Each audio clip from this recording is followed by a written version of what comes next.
Roger, we made it. Another year, Jack. Another 12 months. Fantastic. And as we like to do at this time of year, opportunity to reflect on, I guess, trends that we've seen during the year.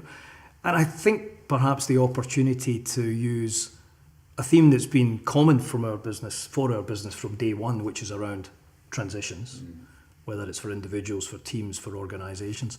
But it strikes me that this year, that concept of transitions, we've had the opportunity to look at that in slightly different areas and new areas. This one really seemed to leap out at us when we were reflecting on the year. And that's the whole concept of not-for-profit. Now, you've done a lot of work in the last 12 months in that particular space, and I thought it would be interesting just to explore some of the things you've seen in that. Give me a bit of an overview. Why is there a transition going on with this particular sector in a macro sense?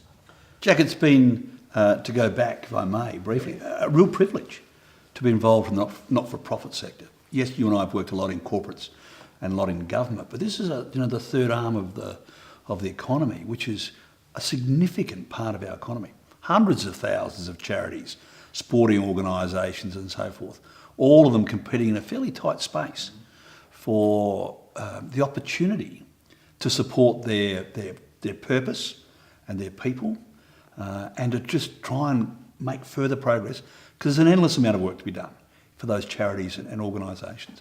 So really it's a purpose-driven environment, we know that. So I've been involved in strategy work with some of those organisations, responding to the macro challenges you were just going to. The thing I find interesting is that if many of them have a very strong link to government through whatever form of service they provide to their members or to their target clients. And that's a challenge in the current political environment. I'm not imparting any particular political bias, but there's not unlimited funds. And therefore the shift I've heard, a great piece of language I got quite recently, which resonated for me, is that no longer are governments funding, but governments are more likely to invest. And you know that mindset shift between handout funding allocation versus I'm now investing. Investing implies a return on investment for the taxpayer. And this is big macro issue stuff. But it's important to understand the subtlety of that language, because if you take it then back inside the not-for-profit, we're competing for investment funds, if you take it that way. Gosh, well, our strategies might look a bit different. How we measure our performance might look a bit different. How we and who we select boards and executives might look and feel a bit different. And the language we use back to stakeholders, out to our members, changes as well. So it's been a really interesting, for me, really personally fulfilling year of activity to think about this particular sector.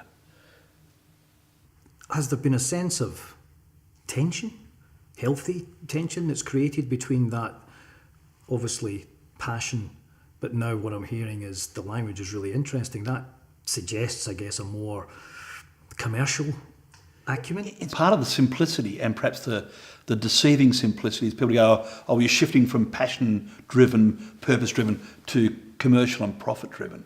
It's an and conversation, not an or conversation, in my view. Yes, we need to retain our passion and our heritage and our focus. That's the core of our being. And we need to be more commercially astute with the limited funds that we're competing for. And I had the pleasure, and I say it's a pleasure, of doing an AICD, Australian Institute of Company Directors course, for not-for-profits recently. Really useful course, and I thoroughly recommend it, because it went back to basics, deliberately aimed at not-for-profits, but there's some great principles here. Is your governance right? Is it right for your context? Are you focusing on the right things? Great conversation. And then, do you have the right strategy? Are you on the same page, be it as a board or an executive? And often in these not-for-profits, there's not a big executive management team underneath the board. There's this crossover. And so where's the strategy and where's the line? Great reinforcement I got out of that course around that particular topic. And the last piece is really valuable, of course, because many of these organisations deal in risk or risky environments, providing services. So is the board or the executive on the one page about risk? Really quite fundamental stuff. Certainly applicable to lots of other organisations as well. But as you look at that lens of those three dimensions and the passion overlay in a macro context, really interesting sector, Jack. So that sort of goes from the strategy and corporate, bigger picture work I do, into the coaching and individual. So perspectives? Anything there on that transition to director roles in not-for-profits? Well, I think it's part of probably a slightly larger topic. I guess if I reflect on things that I've seen in the work that I tend to focus on over the last 12 months, we've always focused on transition, and on an individual basis, transition around people's careers. We help people get established in their career. We help them perhaps build the business that they're in.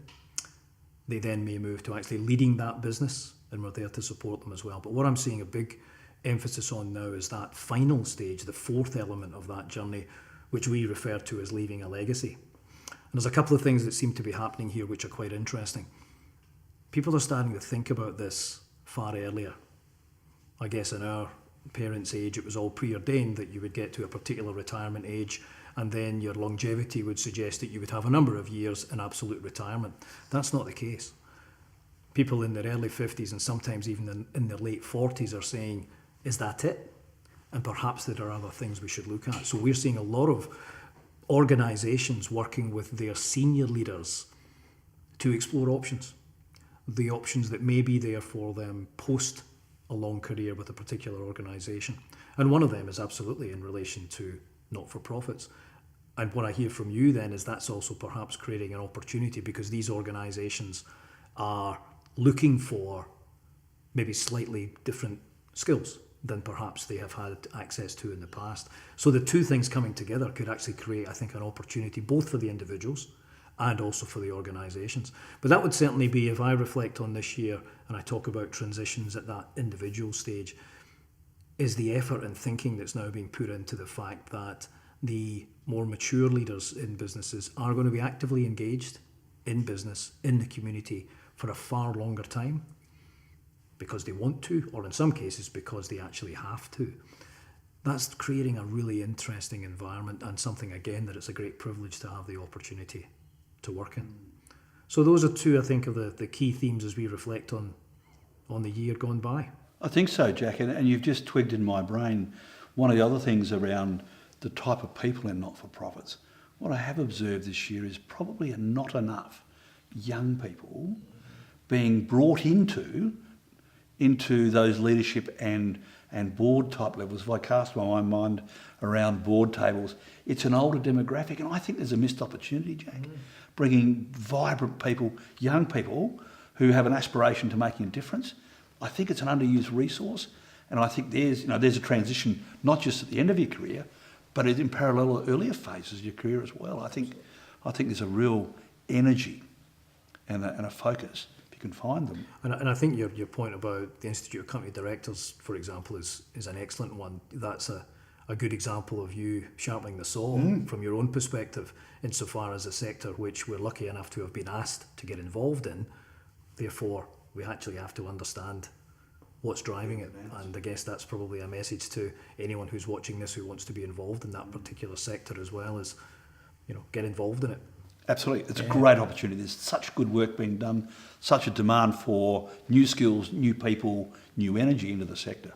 It would be really valuable if people chose at this point of their career to go, what else can I do that would add value? I think it's a great thing.